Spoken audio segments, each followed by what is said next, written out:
Welcome to Bhagavad Gita for All with Nolan Narula on GettingPositiveKarmaNow.com. Recorded in front of a live audience.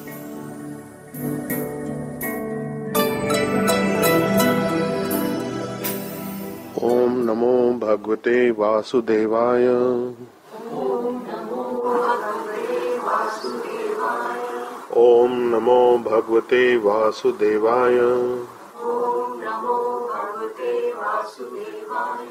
Om Namo Bhagavate Vasudevaya.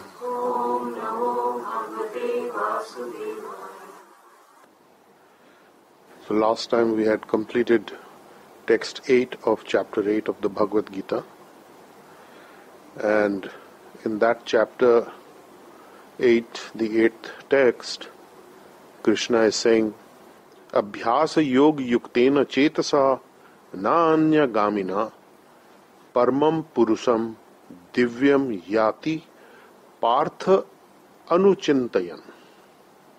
When a person is practicing being engaged in consciousness, chetasa nanya gamina, without being deviated, the consciousness, the mind is focused, the mind and intelligence are focused on Paramam Purusam, the Supreme Person, which is Krishna, Divyam, transcendental, Yati Partha Anuchintayan, constantly thinking of Arjun, son of Pritha, Partha.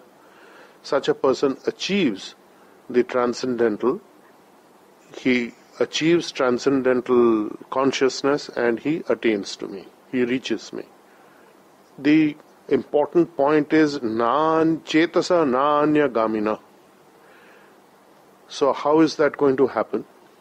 How will you consciously connect with Krishna all the time with an undeviating mind?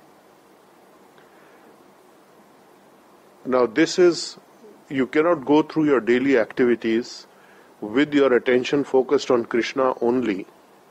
However, when you are a healer, you have that flow of the Krishna energy in you, in terms of the KQ force and Reiki, the universal life force energy. And you are consciously thinking of him indirectly when you are working with those energies. So when you are covering everything that you do with those energies, you are actually in consciousness of the divine. And it is well to remember frequently that where the source of this energy is coming from.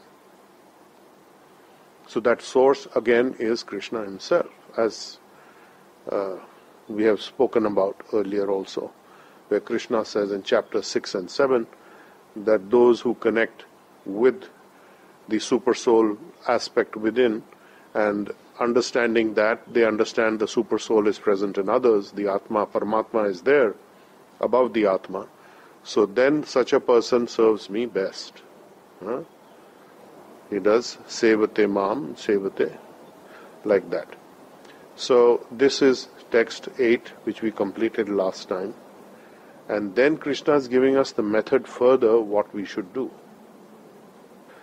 Kavim Puranam Anusasitaram Ano Aniyam Sam Anusmaret Ya Sarvasya Dhataram Achintya Rupam Aditya Varnam Tamasa Parastat. So Kavim Puranam Anusasitaram. Kavim is a person who is knowledgeable, one who knows everything. Puranam, the oldest. Anusasitaram, controller. And Anu Aniyam Sam, smaller than the Anu, atom, smaller than the smallest. Anusmaret, always thinking, Yahoo, Sarvasya, everything, Dhataram, the maintainer, Achintya, cannot be conceived by your mind and intelligence. It is beyond your consciousness level to conceive of this. Achintya, it is inconceivable. Rupam, form. Aditya Varnam, who is shining brilliantly like the sun. Aditya, sun, Varnam means form. Tamasa Parastat. Tamasa means ignorance, darkness. Parastat, who is beyond, transcendental too. So he is shining and luminous like the sun, and he is transcendental beyond this material nature. And one should meditate on the Supreme Person, who is all-knowing, who is the oldest of all beings. He is the original, who is the controller and maintainer of everything, and beyond your conception of the material mind. So with the mind you cannot capture or understand. You can only get glimpses of who he is, of his qualities, and by looking closer at what we can understand, we come to a point where we see that thinking stops at a particular point. Knowledge or knowledge gathering is taking place by the mind and the senses. So there is a point when the mind and the senses cannot grasp something. It is beyond their grasp, and that is the divine. For example, in the Srimad Bhagavatam, the first few shlokas say that those who come to this study, it is Vedanta, the end of knowledge. You have studied so far to the extreme point of knowledge, and where knowledge stops, this transcendental science begins. That is the advanced study and appreciation of who the divine really is. By looking at his activities, by seeing what he did, that is what the mind can grasp. That is what the intelligence can grasp. But otherwise it is very difficult to understand the divine, because these are inconceivable things beyond the grasp of the mind and intelligence, so we cannot actually use those tools to try and understand. However, we can work with his energies, we can work with that consciousness as a healer, as a person who is connected to the spiritual energies, who is a Brahmin, in other words, by whatever name called, whether called as a Brahmin, whether called as a Vaishnav, whether called as a KQ healer, whether called as a Reiki healer, and similar, provided the energies are of Brahma, the transcendental spiritual energies, which are in all these examples that I mentioned. Then we come to text 10, because earlier Krishna has said that he who has focused on me and is working with me and has practiced this abhyasa yogena, at the time of death he will remember me. So in the 10th text, Krishna takes up this point again.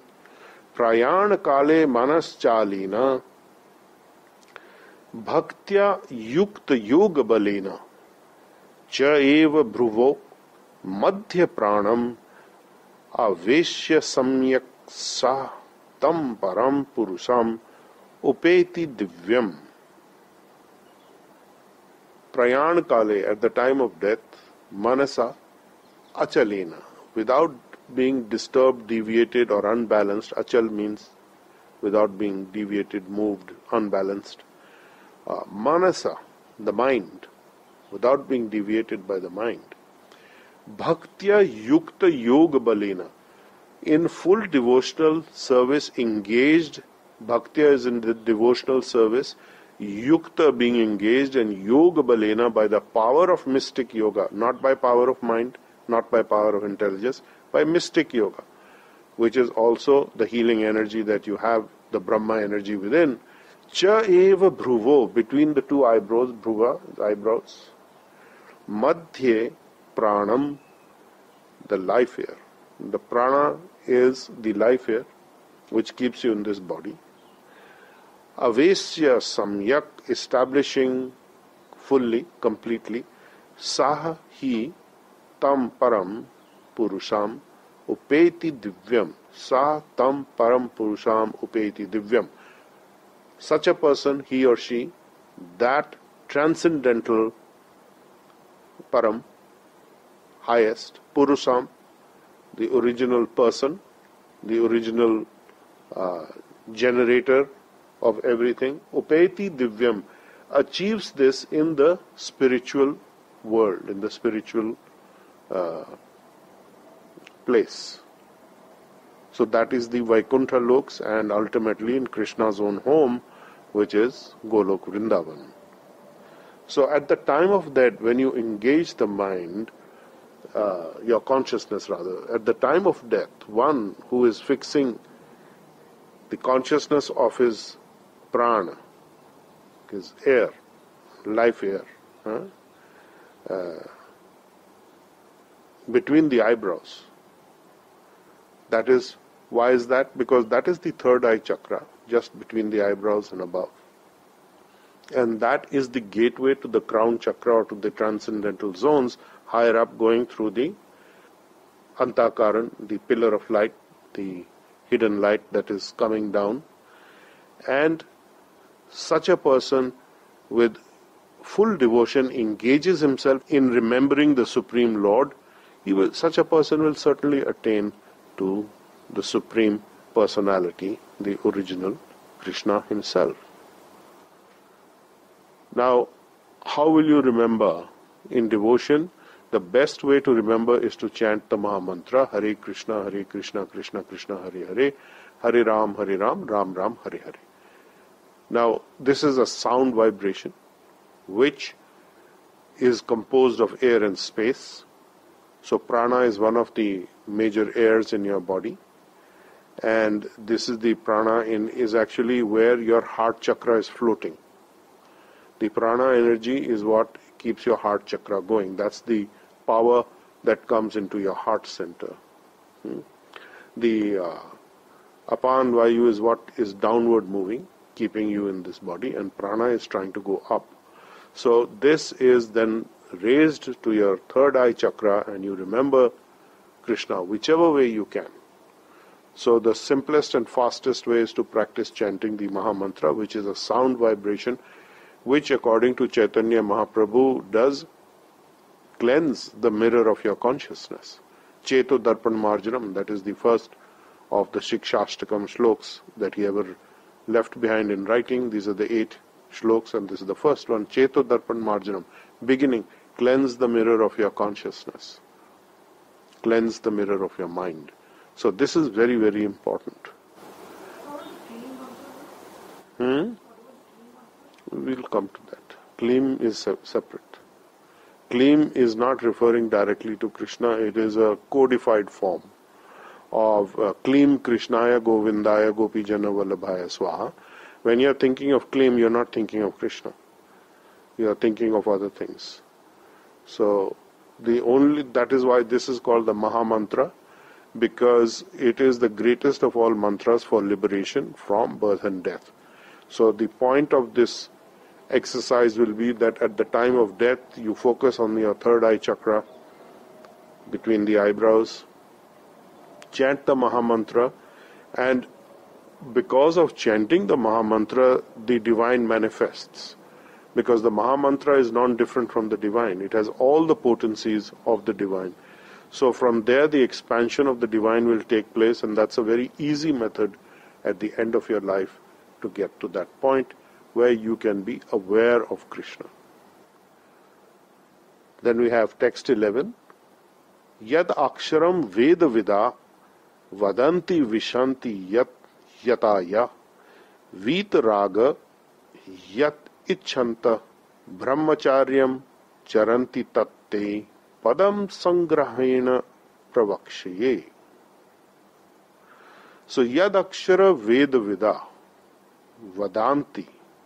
A person, Veda Vida is a person who is conversant with the Vedas, who is learned and knowledgeable about the Vedas, the books of higher knowledge. Yat Aksharam, that Aksharam, Aksharam is inexhaustible, unending. That which is inexhaustible, the person conversant with the Vedas, Vadanti, he says that. So what is that? That is the Omkar, the Om sound, from which the whole universe is generated, and which is the sound of the universe in movement, is the Om sound.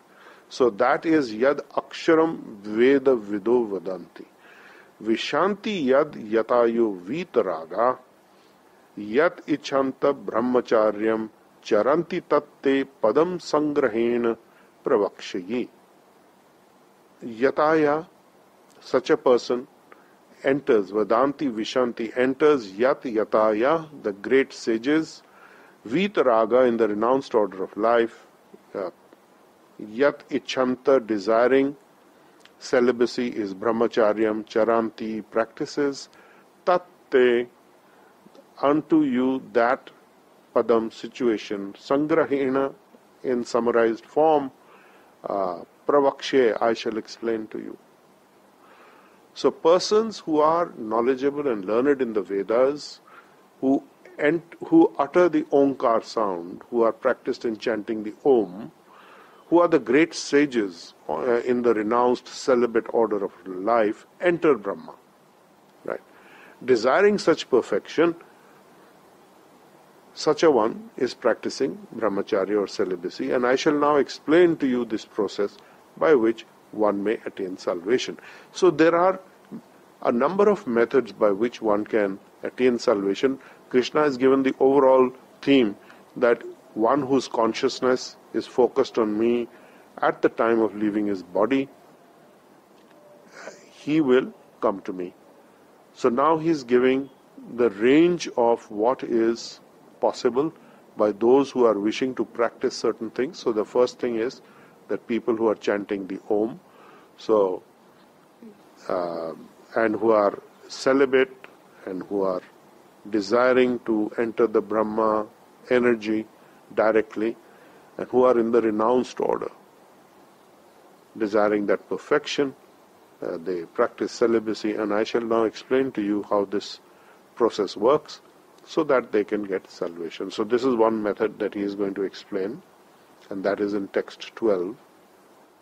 Sarvadvarani samyamya mana hridi niruddhya cha murdhni adhyay atmana pranam asthita yoga dharanam. Sarvadvarani, all the doors of the body, they are the bodies of the 9 gates, the 2 eyes, the nostrils, the ears, the genitals, the rectum, and the mouth, like that. So these are 9 gates of your body.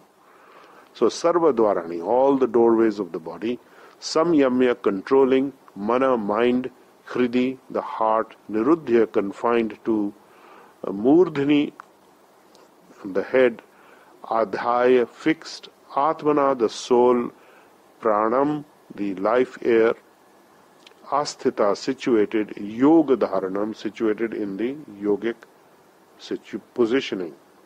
So the yogic situation is a detachment from all sensual engagements. The senses naturally run towards the objects of the senses.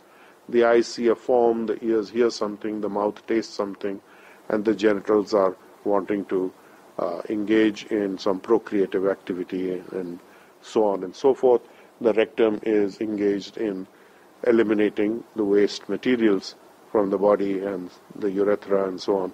So if one is detached from all these sensory engagements and closes all the doors of the senses by fixing the mind on the heart and the life air and paying attention to the top of the head, bringing his attention there, then he is establishing himself in yoga. Of course, the shortcut is you do your healing and chant Hare Krishna and think of Krishna. And that is going straight to the crown chakra. So then text 13, Om iti ek aksharam brahma vyaharan mam anusmaram ya prayati tyajan deham sa yati parmam gatim. Om, the combination of the letter A, U and Ma, Om, the Omkar, iti, thus, ekaksharam, the supreme, indestructible. Aksharam, kshara means to destroy, akshara means not destructible. Ekaksharam, the one, supreme, Brahma, absolute, vibrating vyaharan, mam, me, Krishna, anusmaran, remembering, ya prayati tyajan, one who remembers me, tyajan, while tyajan deham, leaving this body, sa yati param gatim, he reaches me. and certainly reaches my zone of existence, which is the Vaikuntha planets, the spiritual planets, and depending on how far you go there, you can go to Golok Vrindavan, his personal planet. So he has expanded into many spiritual planets, and he will, such a person will reach there. So this is important to keep in mind, that ultimately it is all about where your attention is, where your consciousness is driven, where you are looking at what at the end of your life. If you are looking, oh, what is happening to people here that I'm leaving behind, what is going on, where am I going next, or there is fear because there is lack of knowledge and lack of education, then you are deviated. So you have to desensitize yourself to all of these things by understanding knowledgeably and by study and by practice. So that is yoga.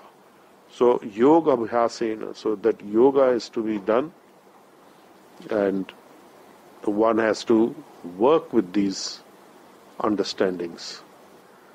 And then he says, as he says in text 14, to underline it, Ananya chetata satatam yo mam smaranti nityasha tasya aham sulabha partha nitya yuktasya yogina.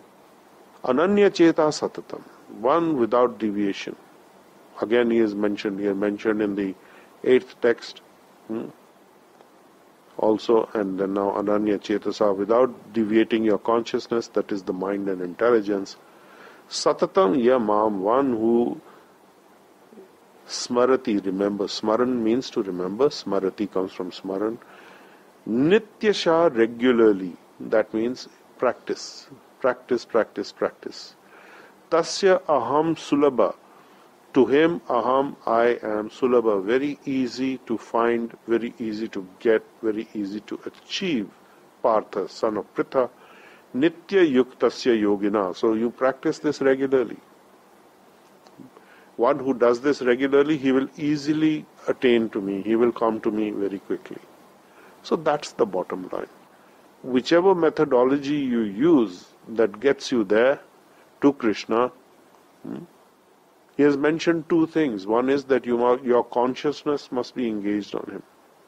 You raise your consciousness at the time of death to the point between the eyes, above the eyebrows, between the eyebrows, third eye chakra, and you will come to me, and you may chant the transcendental sound. And he has also mentioned those who are great sages, who are celibate, who are renunciants.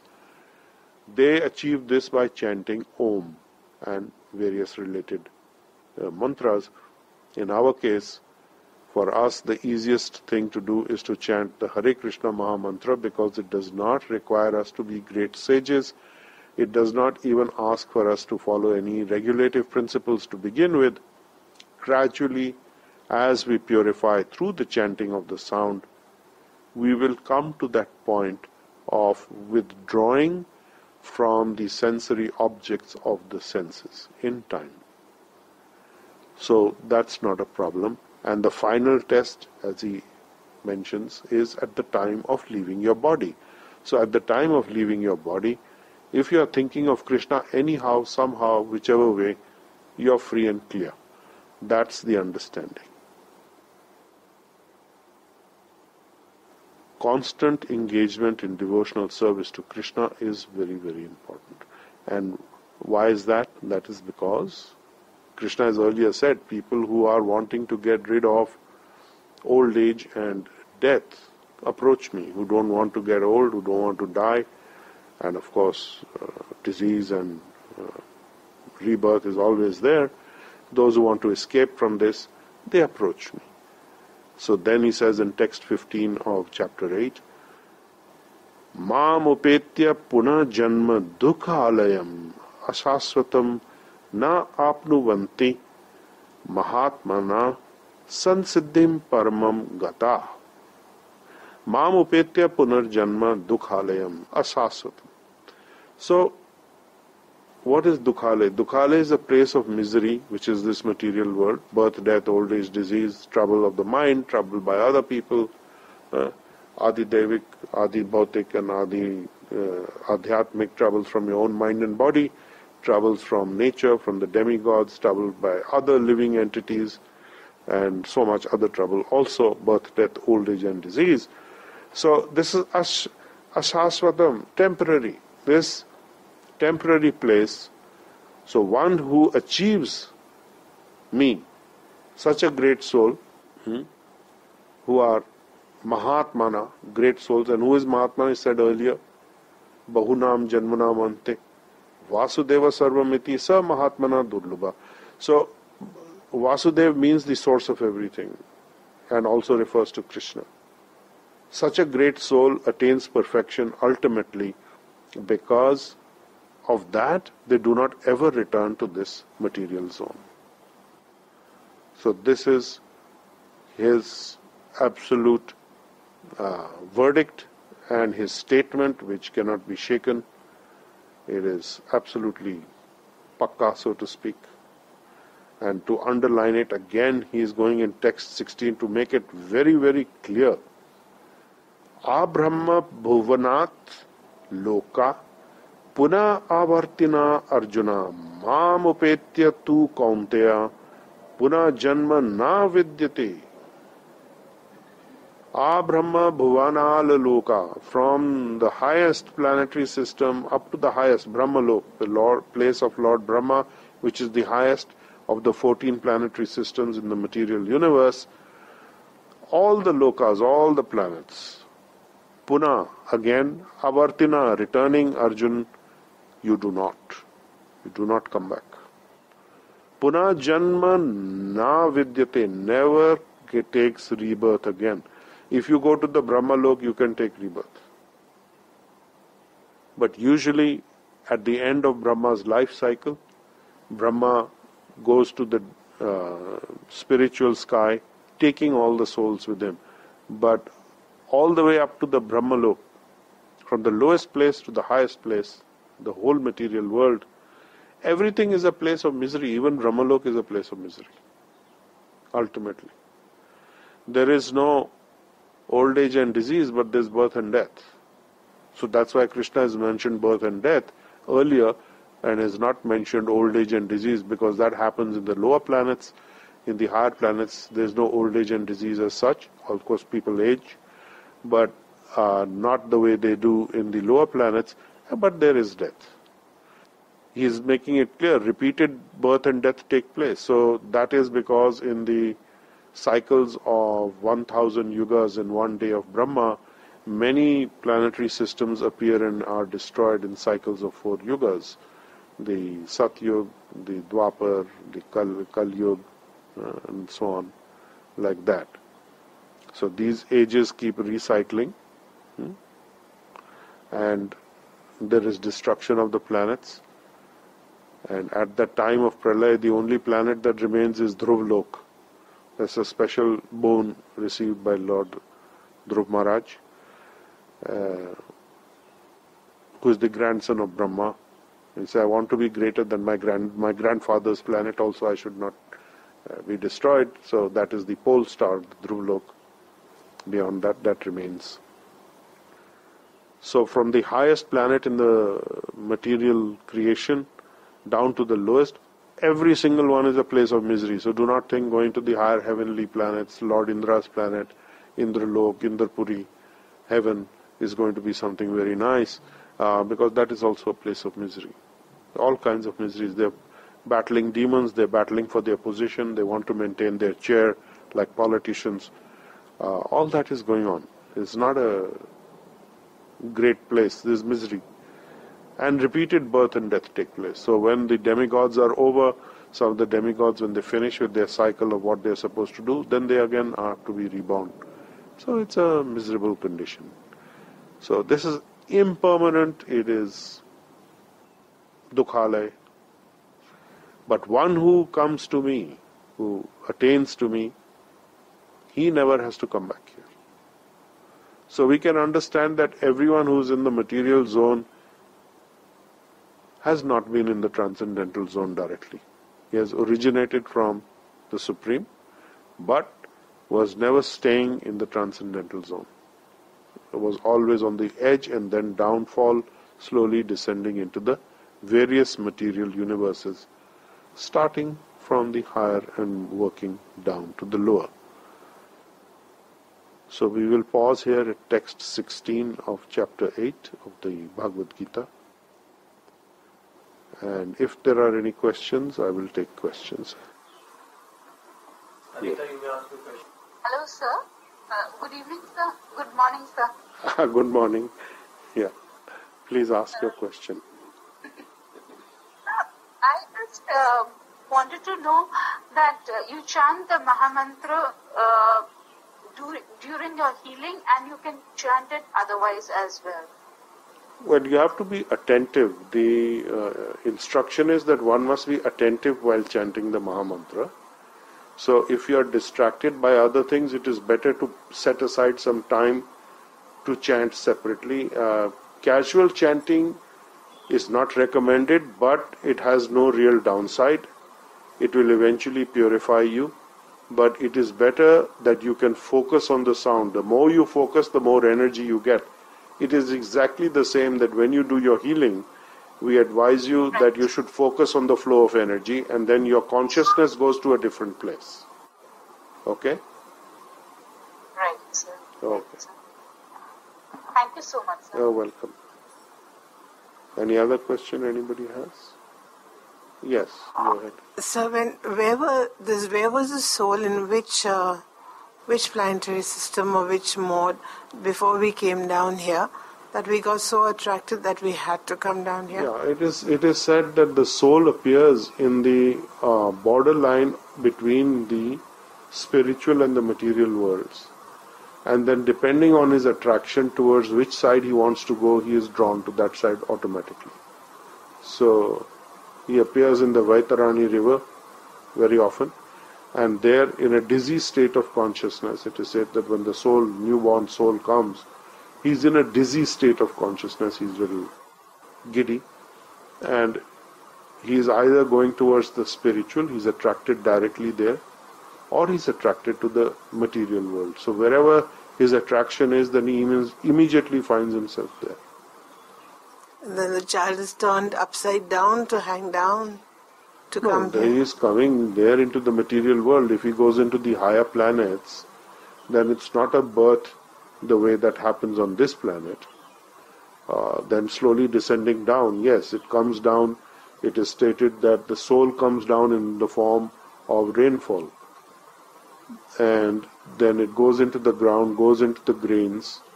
The people eat the grains, and then that develops into the semen. And then from there it is transferred to the womb.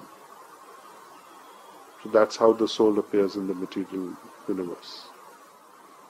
Right? Okay? So no more questions. So we conclude at text 16, chapter 8. Om Namo Bhagavate Vasudevaya. Om Namo Bhagavate Vasudevaya. Om Namo Bhagavate Vasudevaya. Om Namo Bhagavate Vasudevaya. Om Namo Bhagavate Vasudevaya. Om Namo Bhagavate Vasudevaya. Okay, thank you. We can log off now from the internet. You've been listening to Bhagavad Gita for All, a lecture series by Nalan Narula. Explore our website, gettingpositivekarmanow.com, for more on how to change your karma and destiny.